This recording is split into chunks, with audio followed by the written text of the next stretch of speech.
What's up, folks? Hope everybody's having the greatest Sunday. Just wanted to give a quick update on this whole condo situation here in Florida. Florida just gave condos a 2-year funding pause. So HB 913 is a big shift for Florida condos, especially around St. Lucie and Martin County. Think of it as more flexibility now and stricter transparency always. This changes financing for buyers and sellers. Now, the law that was signed in June 2025 and called Condo Relief tweaks the post-Surfside Structural Integrity Reserve Study rules. There's 3 big money moves.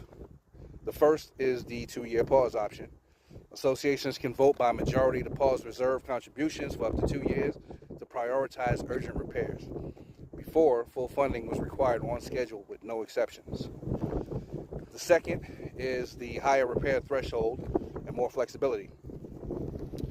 The threshold for required structural repairs jumped from $10,000 to $25,000. That means boards can use loans or special assessments for more projects instead of dipping into reserves. And then the third, that's loans and assessments are now explicitly allowed. HB 913 clarifies associations can fund structural integrity reserve study reserves with loans or special assessments, not just monthly dues. That gives boards breathing room if reserves are underfunded.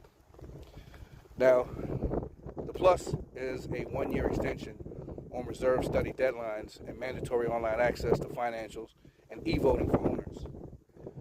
Now, you'll ask, how does this hit sellers? The good thing, if your building pauses reserves or uses a loan, monthly HOA dues might stay flat or drop short term. That makes your unit easier to sell versus buildings hiking fees 150% to catch up. But here's the catch.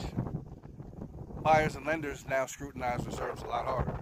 Paused contributions show up in association documents. Fannie Mae and Freddie Mac loans can get denied if reserves look weak, even with the pause. Sellers may need to offer credits for upcoming assessments or price lower if the building chose a 2-year pause.